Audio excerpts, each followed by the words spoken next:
कि गोली मार के धमकी तू दे वो हकी रे हम कोटवा में जाके जज से कहवा। अच्छा अरे कि तोरा मर्डर करके तिहारे रहब रंगदार छियो हम रंगदार रहब। अच्छा कौन कौन रंगदार है ये मुंगेर जिला के कौन कौन रंगदार है?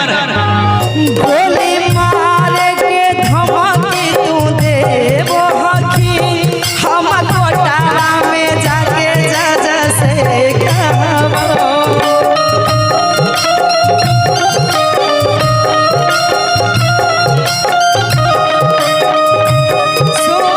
सुना ना गोली मार के धमकी तू दे वो हकी अच्छा, अच्छा। हम कोटवा में जाके जज से कहवा।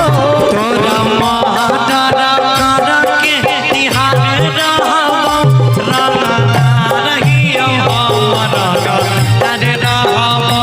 देउर जिलावा के बाद तिहारे रहब रंगदार हियो हम रंगदार रहब। सब रंगदारी चल जेतो। अच्छा भार कहोगे भार में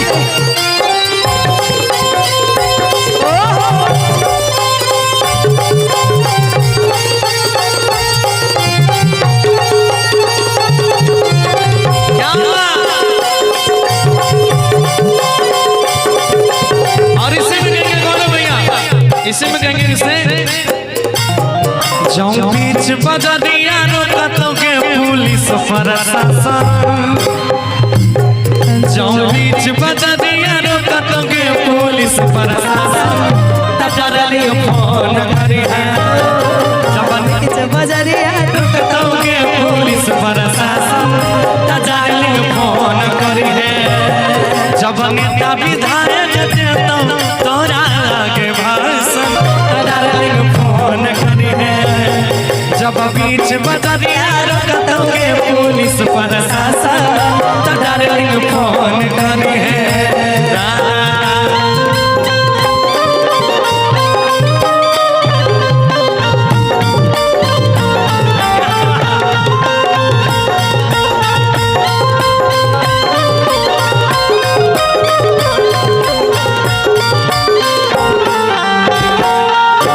कहेंगे कहीं तो से ज्यादा मेरा भाई बलवान है।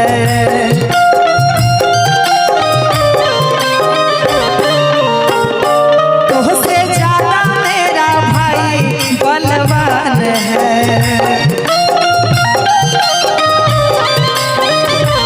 सो हमारा नेता विधायक से पहचान है। हम भी कहेंगे ना तोरा जैसे फरियाना हम फरियाइले। फरियाद हो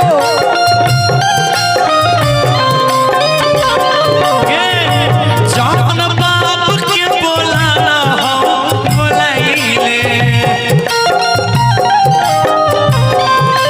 सुना ना गोली मार के धमकी तू दे वो हकी हम कोटवा में जाके जज से कहवा। अब एके 47 के सहारे रहब रंगदार हियो हम रंगदार रहब।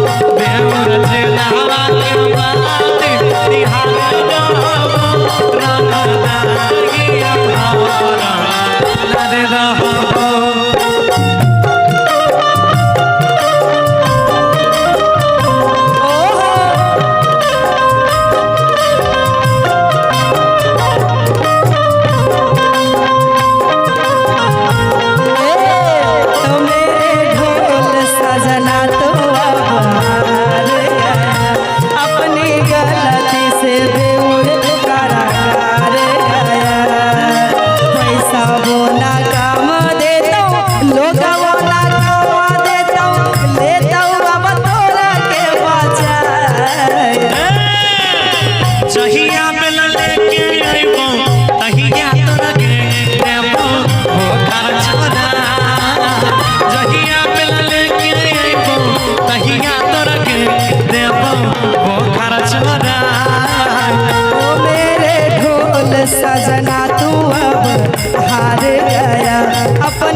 हमारा पता हो कि छही कितना पानी में